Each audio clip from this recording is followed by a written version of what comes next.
Prezados participantes do curso Logos, a paz do Senhor Jesus esteja com todos nós. Neste quarto vídeo vamos abordar a teoria quântica e filosofar um pouco. A teoria quântica nasce pela necessidade de entender os fenômenos da estrutura atômica que não são visíveis pelos microscópios atuais. Apenas de forma indireta podem ser estudados. A mecânica clássica não fornecia instrumentos adequados para o estudo de partículas altamente energizadas e extremamente próximas. A teoria quântica, já denominada de mecânica quântica pela extensão de sua abordagem no estudo do microcosmos. Desde os antigos gregos, começando lá por Demócrito, até hoje, há uma sequência de estudos procurando uma explicação sobre a natureza da matéria.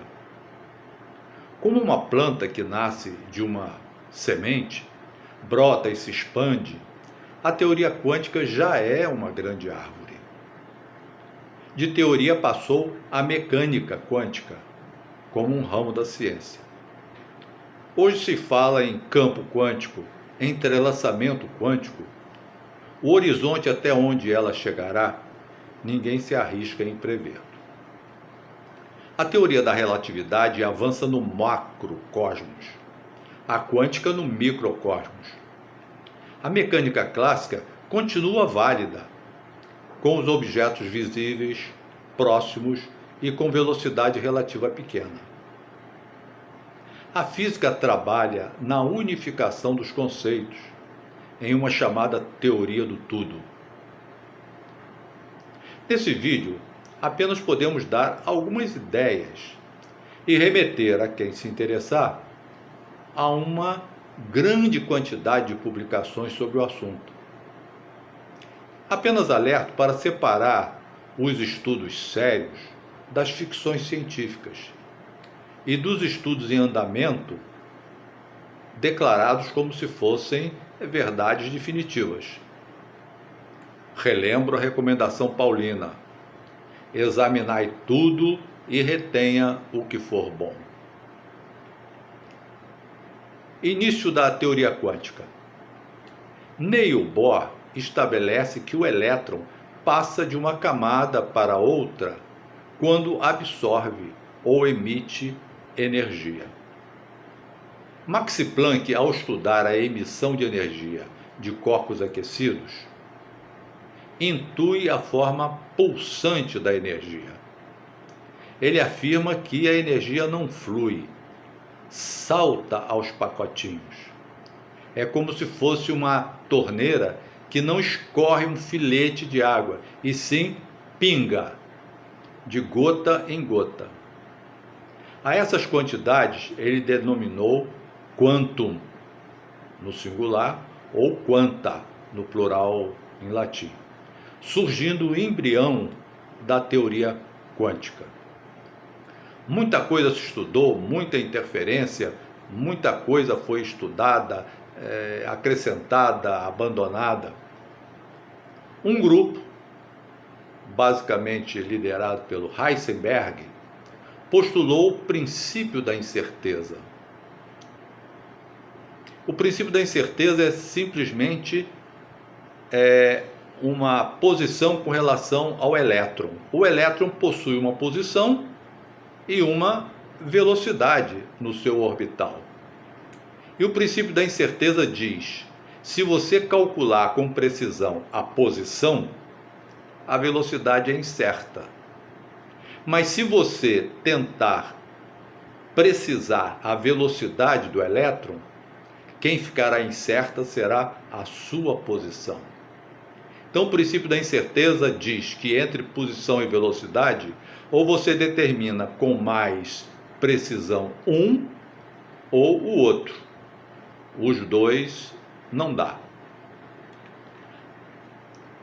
Nesse momento entra em cena a necessidade da matemática das probabilidades.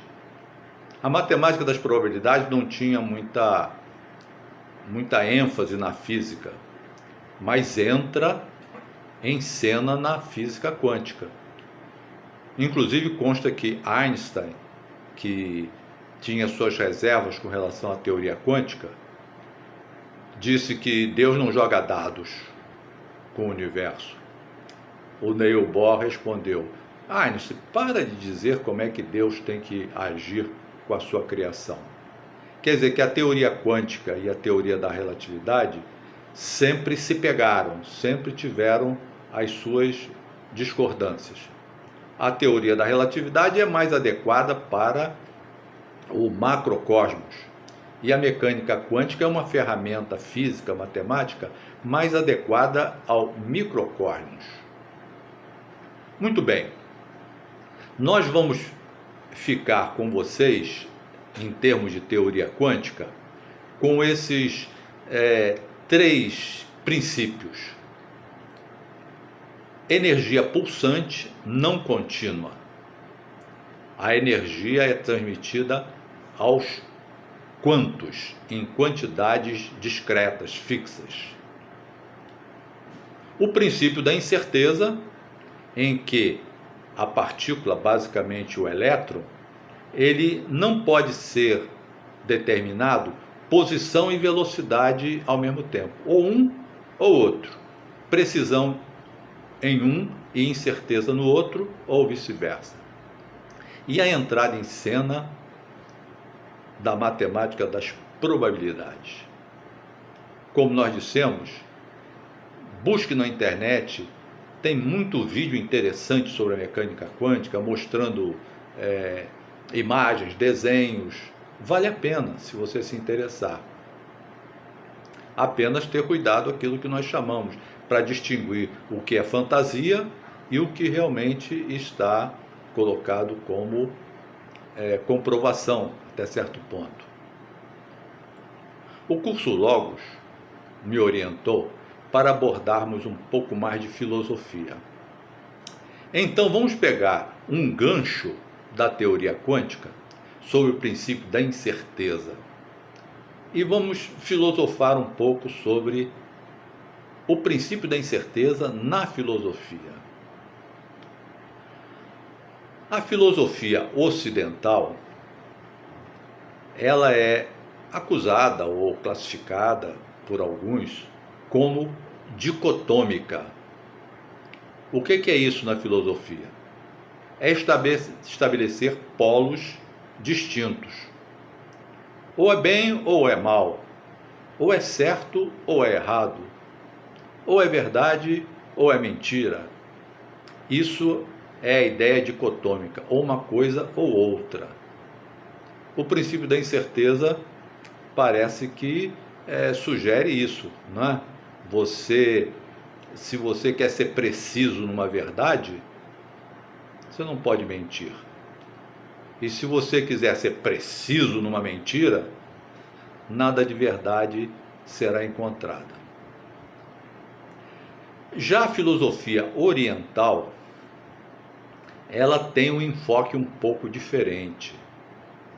Ela sugere fluir entre os extremos. Nada é totalmente bom, nem nada é totalmente ruim. Nada é totalmente verdade, nada é totalmente mentira. As coisas fluem, usando um termo lá do francês, de forma degradê, de uma parte extrema para outra. Bem, os 2 princípios fundamentais da mecânica quântica fornecem, na minha opinião, argumentos para a dicotomia. Jesus separa bem as coisas. Sim é sim, não é não. Quem comigo não ajunta, espalha. Separa o bem do mal, trigo e joio, e etc. Se vocês procurarem os ensinamentos de Jesus, vocês vão notar uma tendência dicotômica. Sim é sim, não é não. Não tem o talvez. O que escapar do sim e do não é de procedência maligna. Isso é total e completamente dicotômico. O ser humano e sua imperfeição abriga conceitos ambíguos. Nós somos ambíguos. Assim, estamos em um estado de dúvida sobre muitas coisas e oscilamos entre isso ou aquilo. Condição natural e que fornece argumentos para a filosofia oriental. Ou seja, nós não somos totalmente bons nem totalmente maus. Então, a filosofia oriental progressiva do bem para o mal supera as ideias, vamos chamar assim, dicotômicas de Jesus? Repara o seguinte, Jesus coloca para nós, sede perfeito. Sede perfeito como é o vosso Pai que está nos céus. Ora, isso é impossível. Como é que nós vamos atingir a perfeição de Deus? Observem, Jesus estabelece uma meta, estabelece uma direção a caminhar. Ele entende que nós não seremos perfeitos nesta vida, mas devemos nos voltar para essa direção e caminhar. A meta é absorver o bem e descartar o mal, seguir para o alvo. O modelo dicotômico é um processo de aperfeiçoamento. Jesus declara: eu sou o caminho, a verdade e a vida. Quem me segue nunca andará em trevas. Muito interessante isso. Repara que ele cita verdade, não cita mentira, mas está implícito. Luz e trevas, vida e morte. Veja a dicotomia, verdade, mentira, luz e trevas. Porém, o primeiro substantivo da afirmação de Jesus, qual é? Caminho. Eu sou o caminho.